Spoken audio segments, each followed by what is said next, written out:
Good evening. I'm sorry my video from last week either was available or wasn't, but I fixed it. I was able to go in and turn it into a public video. So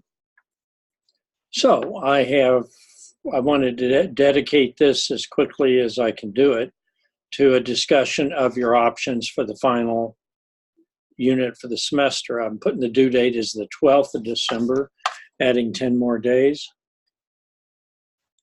Get it done early, it's great. My goal is to share these, if you do an annotated bib, that is. So option one, I'm just going to read this. I'm going to comment on it.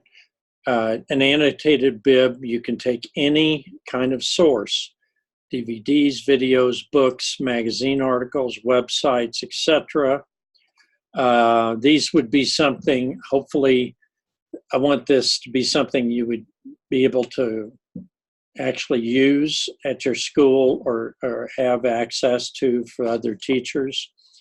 So what would be in the bib? And you'd find something like, I've got an example of the house on Mango Street.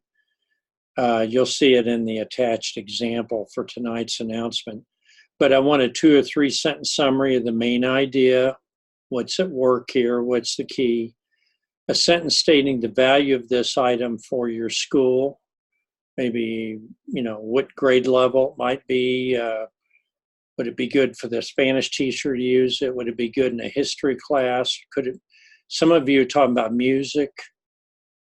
You could, by the way, you don't have to have obviously books. You could have websites. You could have music. You could have albums. You could have songs. You could have games that you found that you would recommend. So I'm giving you a wide berth here. I'm fairly low-key person in terms of, I want things that are valuable to you. I don't want you to just produce something complicated. 2 sentences for each of the following. The subject of it, you may have already covered that, number one. Its multicultural value, is it relevant, is it good? Hopefully everything you pick and you review will be good, but if you want to say something's not very good or it's limited value, you can say that. And then the course and grade level. Okay, kind of repeating myself, but mainly you got a paragraph there of some substance, and it'd be something you could share with other teachers. So I put down, I like you have about 20 of these. You could go a little over. But don't, this should be one of the easiest of the 3 options because it's pretty straightforward and clean. It's not going to involve massive amount of research. It should be kind of fun to look at stuff. Okay, so that's that. And I've given you some samples. Now I did put in there the format double spaced. Frankly, that's a little picky. I don't mind if they're single spaced as long as they're well written. I like it more compact. The example I've given you from my students in the past are mainly single spaced because it just saves paper. So we're not doing a research project. We're doing more of a content list. Okay, now you can email me with any questions. Number 2, research a culture. This could mean a culture, a language. I put example Native American, but you could do anything about history. Ancient cultures like ancient Egypt are cultures just like a present culture. Treat them the same way. What did they eat? How did they behave? What did they believe? As much as you're able to find out. We can find out a lot about Egyptians. Some cultures we only guess if we don't have much material on them. You've seen some of the books I have on Islamic culture. You could do a religion. If you're a math teacher, I've got in here under D, you could talk about mathematics. Some activities you might come up with. Skyping to interview people from that culture, if you're able to do that, or Zoom.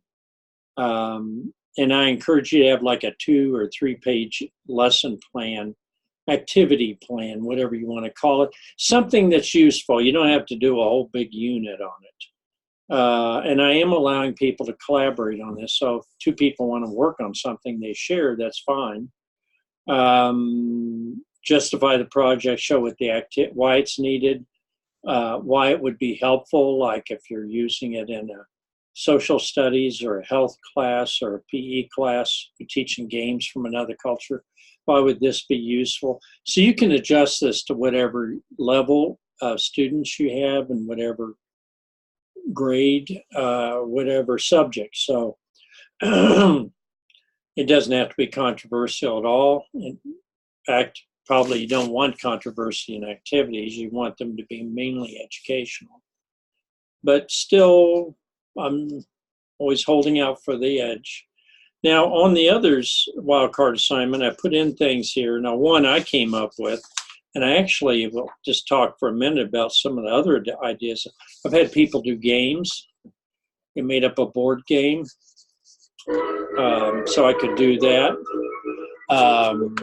Also, a little interruption there for the Three Stooges clock. You could tempo Grandin. You can, and by the way, of course, we're looking at diversity. Could be disabilities, abilities, however you want to phrase that. Tempo Grandin's a good one. You may want to take that as a basis for doing a project or a, beginning a unit. I don't want a unit from you. Okay, don't give me 30 pages or something. I'm not asking that for you. My goal in doing this project at the end, I want to lessen the work at the end, lessen it. I've cut down on things. That's why I want the last part of this class to be kind of cool, and that's why I want to do Zoom sessions. I like to converse with people, like, as exciting as my television program is here, I'm sure its ratings are over the top. And you can subscribe to me if you're desperate on YouTube. But you can talk about 9500 Liberty, New Faces on Main Street if you want, The Lost Boys, Out of the Past, any of the videos. I have lots of more videos I haven't shared with the class simply because I don't overwhelm you. Even those on Do You Speak American, I love those. I always think if nothing else, you can have a lot of fun with accents and the way people are in different parts of the country. So you can talk about immigrants.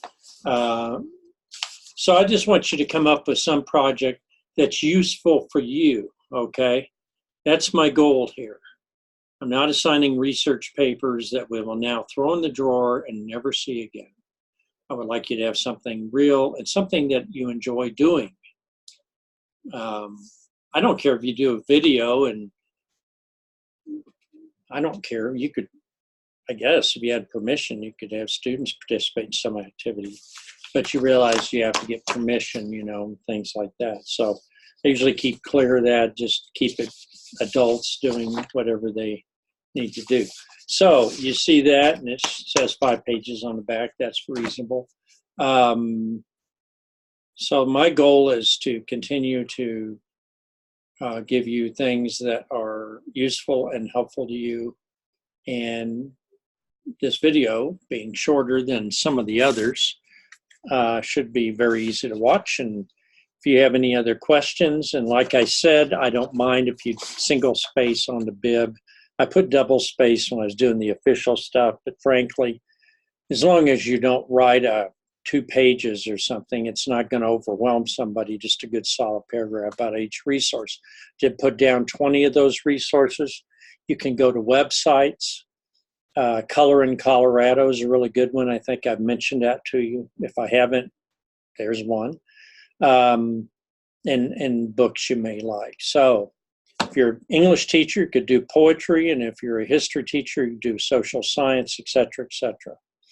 Okay, well, thank you, and if you have any more questions, let me know.